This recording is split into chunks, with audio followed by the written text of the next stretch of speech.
నీకేం అవసరం? మా నియోజకవర్గంలో మా పార్టీ నాయకుల్ని డబ్బులు పెట్టి నువ్వు కొనుక్కుంటూ వైఎస్ఆర్ కాంగ్రెస్ పార్టీ వెన్నుపోటు పొడిచారు నాయకులందరూ అని నువ్వు మాట్లాడేది ఏంది? నీ చుట్టూ ఉండేదంతా నువ్వు కొనుక్కున్న వాళ్లే కదా. నిన్న కూడా నువ్వు మాట్లాడేటప్పుడు నీ చుట్టూ ఉండే వాళ్ళంతా మా పార్టీ వాళ్లే వెన్నుపోటు పొడిచి నీ దగ్గరకు వచ్చారు. మీ ఆయన ఒక పెద్ద వెన్నుపోటుదారుడు. అంత గౌరవం ఇచ్చి మర్యాద ఇచ్చి ఇంటికి తీసుకెళ్లి దగ్గర కూర్చొని పెట్టుకుంటే రాజ్యసభ ఇస్తే వెన్నుపోటు పొడిచేశారు కదా. మీరా మాట్లాడేది వెన్నుపోట్ల గురించి. ఇప్పుడు ఏం చేస్తున్నారు మీరు? కోవూరు నియోజకవర్గంలో ఎన్టీ రామారావు గారి అభిమానులు ఉన్నారు, చంద్రబాబు నాయుడు గారి అభిమానులు ఉన్నారు, లోకేష్ గారి అభిమానులు ఉన్నారు. మా దగ్గరికి రాలా. పార్టీని నమ్ముకొని పార్టీ కోసం కష్టపడి పనిచేశారు. నువ్వేం చేశావు? ఈరోజు వాళ్ళందరినీ పక్కన పెట్టేసి నెల్లూరు టౌన్లో నుంచి ఒక 4 బ్రోకర్లను తీసుకొని వచ్చి నియోజకవర్గంలో ఇన్ఛార్జిగా పెట్టి మా వాళ్ళని నీ పార్టీలోకి తీసుకుంటున్నావు డబ్బులు పెట్టి కొనుక్కొని.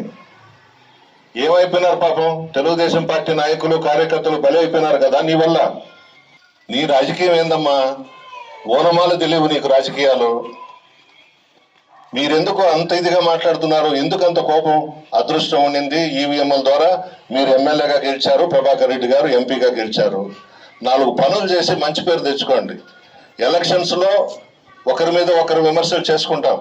మేము మీ మీద విమర్శలు చేశాం, మీరు మా మీద విమర్శలు చేశారు, అంతవరకే అది. ఎమ్మెల్యేగా గెలిచారు, ఆయన ఎంపీగా గెలిచారు. పనులు చేయండి ప్రజల మధ్య ఉండి. ఎందుకు ఈ విమర్శలు? మేమేమైనా మాట్లాడామా మీ గురించి? ప్రశాంత్ రెడ్డి గారు ఈ 1 year లో చెప్పండి, ఏమైనా మీ జోలికి వచ్చామా? మీ గురించి మాట్లాడామా? ఎందుకు అంత రెచ్చిపోతున్నారు మీరు? కోపాలు పనికిరావు మా రాజకీయాల్లో, ఆవేశాలు పనికిరావు.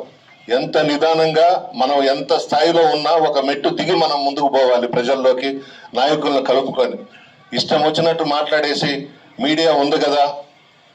ఇంకా ఏం మాట్లాడింది తెలుసా? జగన్మోహన్ రెడ్డి గారు పేపర్లు పంపించారు కదా, అవి చదివి వెళ్ళిపోండి. ఆమెకెందుకు? మా నాయకుడు మెమరాండం ఇవ్వమని పంపించారు, మేము చదువుతామో మేము మాట్లాడతామో, మీకెందుకమ్మా?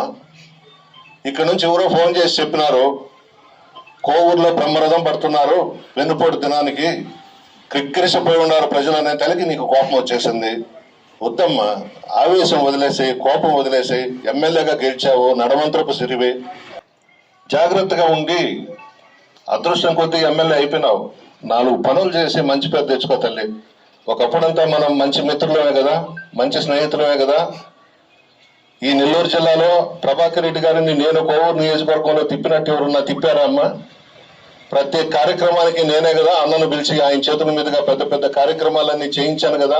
మర్చిపోయావా తల్లి? చెప్పు, ఎందుకంత ఆవేశం? ఎందుకు మాట్లాడుతున్నావు? వద్దమ్మా, ఆపేసాయి. ఎమ్మెల్యేగా తిరిగి ఆ తెలుగుదేశం పార్టీ వాళ్ళని దగ్గర పెట్టుకో తల్లి. వాళ్ళని బలి చేసేసావు.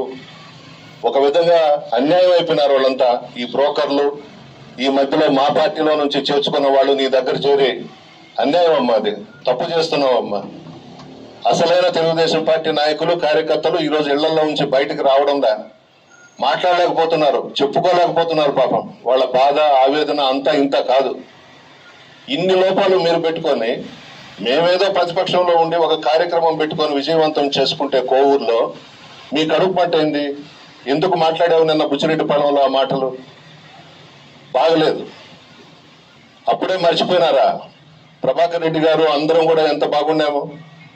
మీరు వెన్నుపోటు పొడిచి జగన్ గారికి మీరు వెళ్ళిపోయినారమ్మా తెలుగుదేశం పార్టీలోకి. చంద్రబాబు నాయుడు మీ ఆయన్ని అవమానించిన రోజులు మర్చిపోయినావా? ఇవన్నీ మర్చిపోయినారు మీరు. ఎందుకంటే అధికారం ఉంది, ఎమ్మెల్యే అయిపోయినావు, ఎంపీ అయిపోయినావు.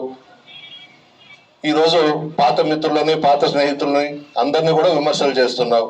వద్దమ్మా, ఆపేసాయి. 4 పనులు చేసి మంచి పేరు తెచ్చుకొని ప్రజల్లో తిరుగు తల్లి. ఈ ఆవేశాలు ఈ కోపాలు ఇవన్నీ పనికిరావు రాజకీయాల్లో. ఒకవేళ రాజకీయం నేర్చుకోవాలనంటే రాజకీయాల్లో బాగా అనుభవం ఉన్న వాళ్ళని పెట్టుకొని ట్యూషన్ చెప్పించుకోమ్మా. అప్పుడైనా